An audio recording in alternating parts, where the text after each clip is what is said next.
Hey everybody, I just filmed the whole review and I didn't press the record button. And you know how happy that makes me. Oh well. I did it. I finally took the time to put together the Sillbird wall robot. They sent me this free of charge to review, and I've been feeling a little guilty because when you get a building block set to review, you do have to build it, and that can take a little bit of time. This did take me a few hours actually to put together. It was a little bit more complicated than I thought. It's more of a Technic style build than a traditional put blocks together. It's a lot of pegs and a lot of pins and things like that to intricately put together. So it did take some time. I had to backtrack a couple times because I made a couple little errors here or there. Nothing out of the ordinary, and really not the fault of the instructions. There's always a mistake or two when you're doing a bigger Lego build or brick building build. The instructions were actually really clear. I didn't really have any trouble going through them. It was pretty clear what was what color. I do wish that the blocks had come more sequentially bagged. I ended up having to open up all the bags right away in order to get started, which did mean I had a lot of bricks to sort through, and it was a lot of hunting and pecking when I was in those early stages for sure.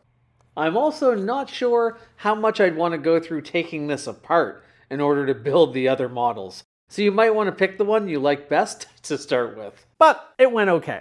And no pieces were missing, and that's always the main thing. For this build, you can pick between the WALLROBOT and these three other configurations. Don't be fooled, that's a robot, but he's just a different configuration of the one on the front. I went with this classic build on the front because I was a big fan of Pixar's WALL-E. This goes for $69 Canadian on Amazon. There's an affiliate link down below in my description, in the comments. Please use that if you do think about getting it. And $69 for a build like this that's also a remote control robot that can go in different directions. More on that in a second. I think that's probably not bad, especially once I looked up what a discontinued WALL-E Lego set can go for. And oh man, I won't ever be getting one of those. That's too much money. So this is kind of a cool way to have something like that or inspired by that for a lot less money. Let's take a look at the robot itself. He's pretty cute, I think. He has some articulating arms here and claws that you manually articulate. He has a ball shoulder joint here, so you can move these arms around a little bit. He does have an opening chest cavity here that you can open up. A little bit of room in there. You can see some wires. And then in the back, we have our on and off switch. I'm gonna turn this on, and you can see we actually have some lights that go through these little cables here, right up to his eyeballs. These are blinking right now until I turn on this remote and it syncs. This remote is kind of neat.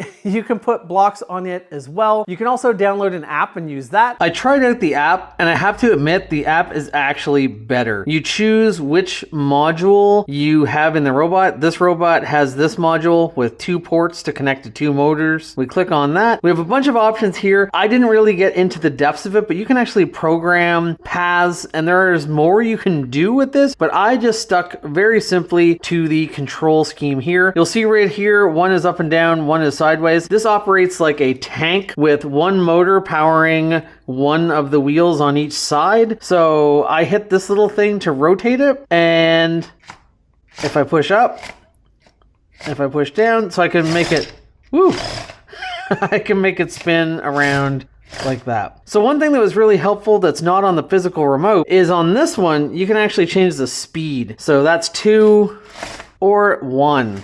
So you can make this much, much easier to control.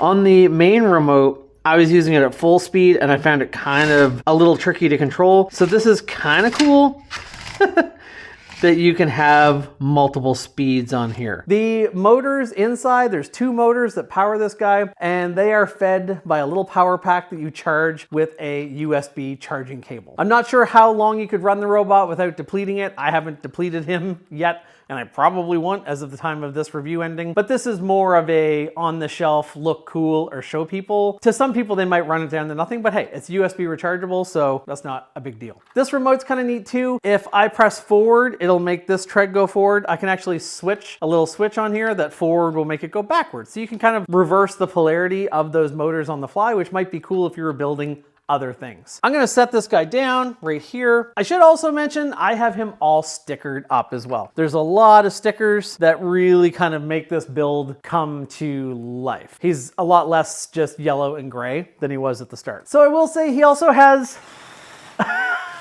a fair little bit of zip His eyes light up different colors depending on what you're doing and which joystick you're using, which is kind of cool. I'm gonna have some more B-roll of him moving around. I don't wanna knock over all my stuff. The remote syncing is pretty much instantaneous, so no complaints there. I found the build quality of the pieces snapping together, the tolerances were really good. All of that was quite tight. It's maybe not personally my favorite type of build to be all kind of like pegs and struts and posts. Maybe I wouldn't like Lego Technic as much. I haven't really built very much of that, and I'm pretty sure that's kind of more in line with Technic. But it comes together into a pretty cute little package. A lot of custom pieces to make that happen. The shell pieces that cover his body and cover his back are all pretty unique. You know what? A really creative Lego brick builder or brick builder generic could probably make something pretty neat with this set too. And I do love the fact that we can light up his eyes and we have a little bit of a light source here. I think that's a really cool touch for the money.